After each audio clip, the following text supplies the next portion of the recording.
Section 7. The reality of supernatural evil. Many of Jesus' miracles were the healing of physical ailments. Uncomfortably for modern people, the Gospels clearly record several instances in which these ailments were the result of supernatural evil. One account, recorded among others in Luke 8, reports how Jesus and the disciples sailed to a region called the Gerasenes and met a demon-possessed man whom Jesus subsequently healed. Another such incident, recorded in Luke 13, is of a woman with a disabling spirit that left her body hunched and crooked. The biblical account clearly assumes that Satan is at work in the world. This very thought drives materialists and naturalists to scorn. For people who believe, as evolutionist Julian Huxley did, that modern science must rule out special creation or divine guidance, possession by evil spirits is simply beyond the pale. We talked earlier about how people in the past had more of a sense of spiritual connection with one another, God, and nature. It is as if they lived in a world we would now refer to as enchanted, permeated with the supernatural in everyday life. Many people today think unbelief is a step forward and should be our default position. As philosopher Charles Taylor frames it, unbelief for great numbers of contemporary unbelievers is understood as an achievement of rationality. It cannot have this without a continuing historical awareness. It is a condition which can't only be described in the present tense, but which also needs the perfect tense, a condition of having overcome the irrationality of belief. It is this perfect tensed consciousness which underlies unbelievers' use of disenchantment today. For materialists and naturalists, the residue of enchantment is a serious problem. Society cannot advance until people become sufficiently disenchanted with spiritual things. Many Christians, in an attempt to meet the challenge of materialism and naturalism, try to explain things such as demon possession in terms that seem more scientifically acceptable, such as mental illness. Other Christian counselors, such as J. Adams, strongly resist this approach. Organic malfunctions affecting the brain that are caused by brain damage, tumors, gene inheritance, glandular or chemical disorders validly may be termed mental illnesses. But at the same time, a vast number of other human problems have been classified as mental illnesses for which there is no evidence that they have been engendered by disease or illness at all. Adams believes that proper biblical teaching and repentance can help people heal. The fundamental bent of fallen human nature is away from God.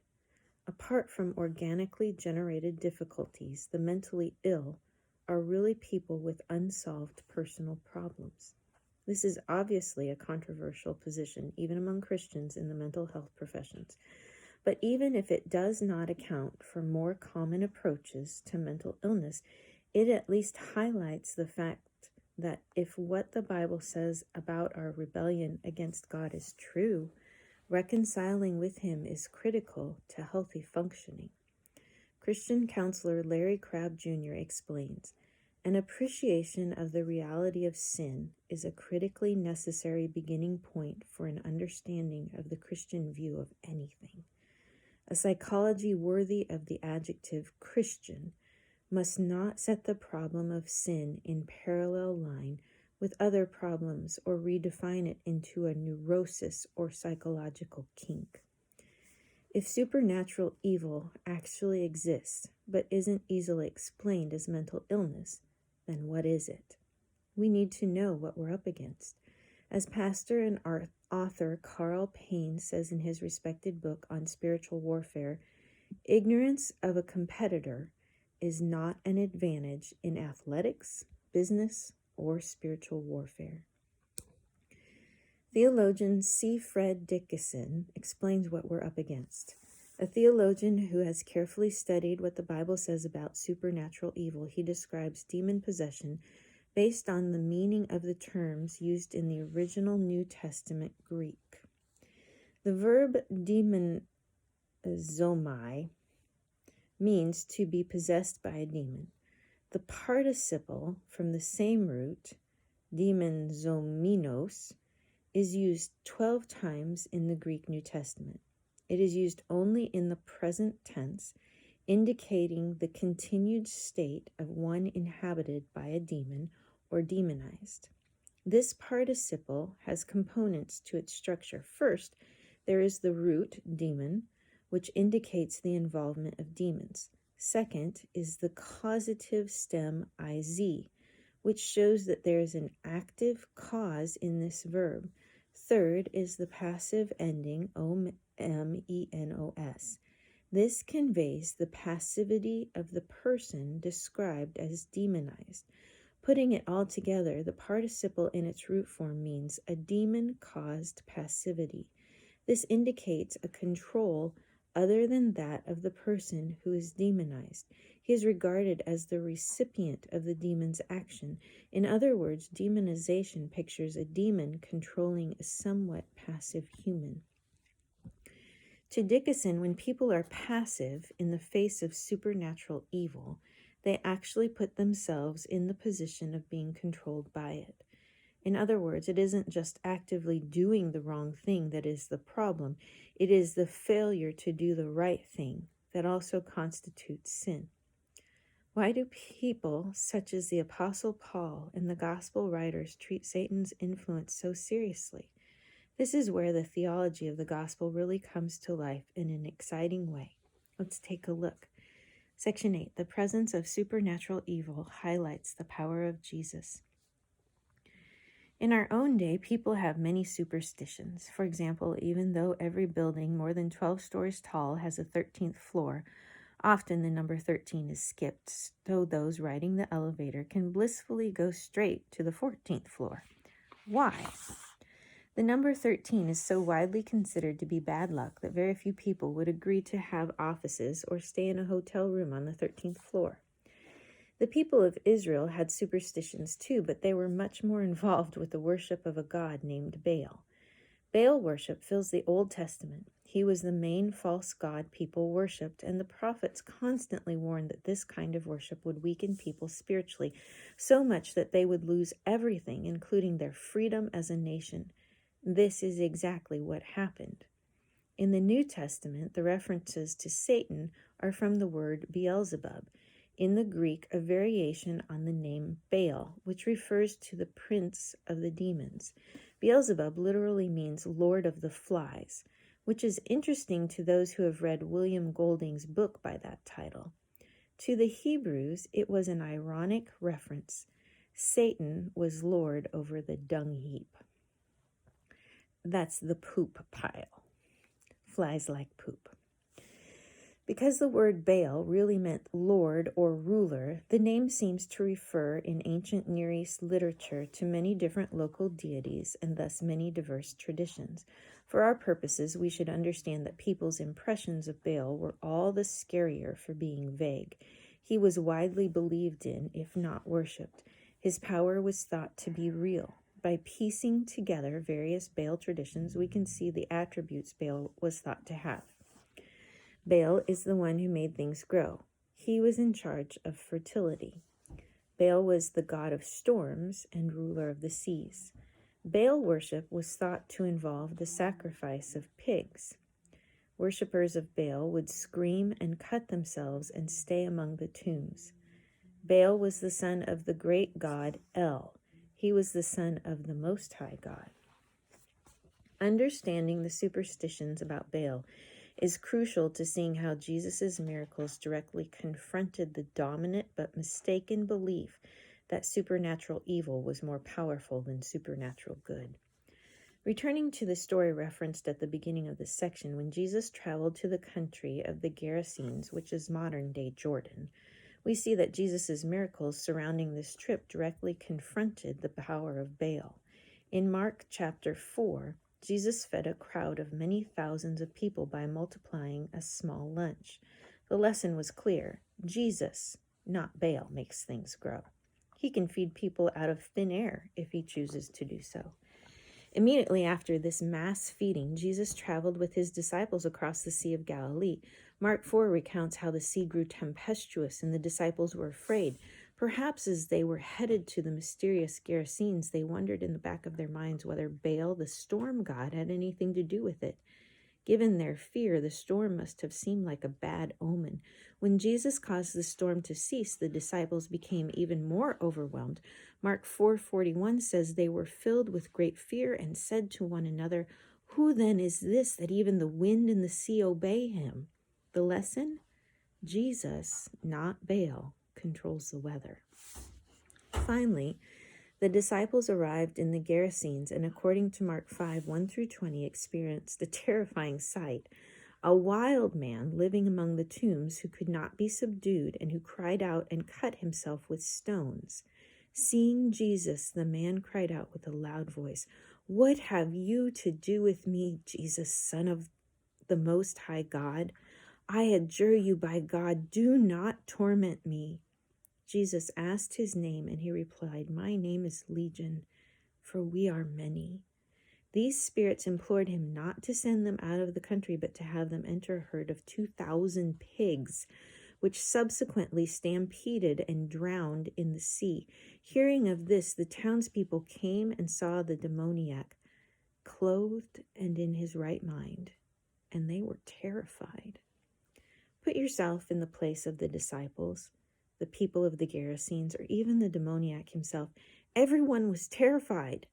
They were in the presence of evil things they had heard about all their lives, but probably didn't imagine they would personally witness. Perhaps they were thinking of the account in 1 Kings 18 in which the prophets of Baal tried to make it rain by running around, screaming and cutting themselves, just as the Gerasene demoniac did. Or perhaps they were thinking of Isaiah condemning those who lived among the tombs and worshipped false gods like the demon-possessed man at the Gerasene. But when the demons plaguing the tormented man called Jesus the Son of the Most High God, the disciples must have just about come apart, meaning they probably wet their pants. Even the demons knew that Baal wasn't the true God. Jesus was. When Jesus sent the demons into the pigs, it was an almost ghastly but humorous action. It's as if Jesus was saying, "Baal, you like pigs? I'll give you pigs." The poor of the Gerasenes simply did not know what to do about all this. What truly frightened them was not that demons had killed their pigs, but that the demoniac, who could not even be chained for his own good, had been set free from all that chained him to evil. He was clothed. He was in his right mind, but they nearly lost theirs. In explanation of the convergence of the biblical text with the superstitions of Jesus' day, Bible teacher Paul T. Penley comments, "When Jesus performed the exorcism, he was not just casting out a bunch of demons to demonstrate his own authority. He was challenging the mythical authority that Baal claimed to have acquired over the inhabitants of the underworld. Jesus is showing himself to be the true Lord over all in place of Baal." But there is one more reference of great significance. The Gerasene demoniac became an evangelist. According to the text, the man asked to go with Jesus and the disciples. Instead, Jesus sent him to proclaim the gospel in the Decapolis, which means 10 cities. We know the names of these cities because a Roman historian named Pliny the Elder wrote about them. One city, called Philadelphia, which is now Amman, the capital of Jordan. Another is Damascus, the capital of Syria. Both cities figure prominently in Middle Eastern politics to this day. The Gerasene demoniac must have been quite an evangelist, or maybe his converts were. From the 2nd century AD to modern times, the Decapolis has been known as a thoroughly Christian region. So supernatural evil is real, but Jesus is more powerful than all its forces. As Martin Luther wrote, "Satan's doom is sure. One little word will fell him." That word is Jesus, the very one who, in instantly converting the demoniac into an evangelist, turned evil against itself.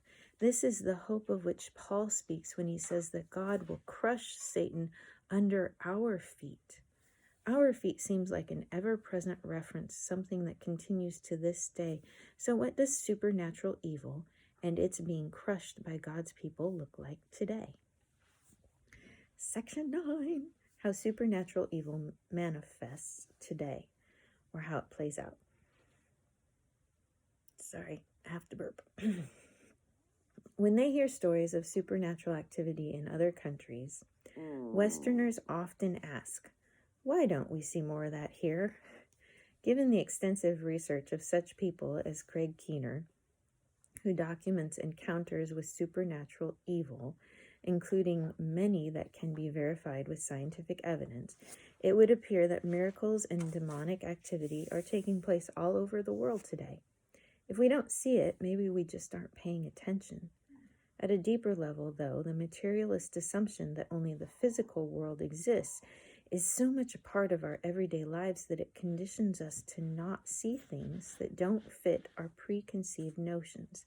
If everything can be explained through natural causes, then we might just assign some natural cause to it and without even stopping to think about it. When we encounter a disruptive phenomenon, our human tendency is to try to make sense of it based on what we already know. Often we simply fail to notice things we do not think can happen. Once a skeptic said to me, if God is so powerful, why doesn't he just get a huge megaphone and announce his existence to the whole world? The person seemed serious, so I gave a serious reply. First of all, God doesn't operate that way. Second, you seem so predisposed to naturalism that I don't even think you would grasp what was happening if God did that. You'd probably interpret it as an odd burst of thunder. That is exactly what happened in Jesus' day when God spoke aloud. The people were predisposed not to hear God's voice, so they interpreted it as thunder. C.S. Lewis incorporated this point into his book, The Magician's Nephew. Stumbling into Narnia and captured by the Narnian animals, Uncle Andrew hears only barks and howls when they are speaking, and snarling when they are laughing. Lewis writes, what you see and what you hear depends a great deal on where you are standing. It also depends on what sort of person you are. It is true in our understanding of God as well. Christians can also unknowingly trivialize the presence of evil.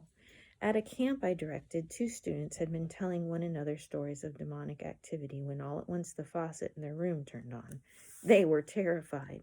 Upon further examination, though, the faucet had not been turned all the way off, and vibrating pipes from water flow in nearby rooms exerted just enough pressure to allow a small stream of water pass through.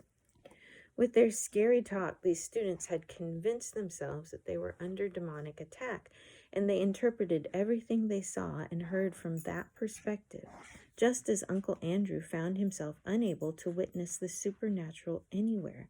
The students seemed to observe it everywhere. But there is one more possibility. Perhaps we don't see more demonic activity in the West because Satan doesn't need drama in order to succeed. Carl Payne claims the bottom line is that subtle covert attacks in our society are usually more effective than aggressive covert attacks that could possibly wake up even the most religious skeptics to question the reality, relevance, and correctness of spiritual faith, doctrinal presupposition, and theistic worldviews. Don't forget, though, that demon influence does not need to manifest through wild-eyed screams or guttural voices.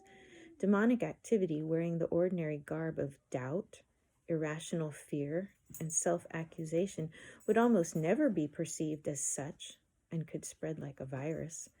Payne thinks this is exactly what is happening. I personally believe that demonic deception is increasing even within the Christian church, and that the worst of this deception is still to come. Deception.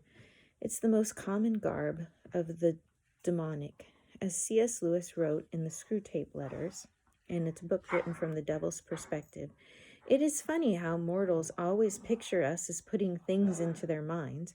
In reality, our best work is done by keeping things out.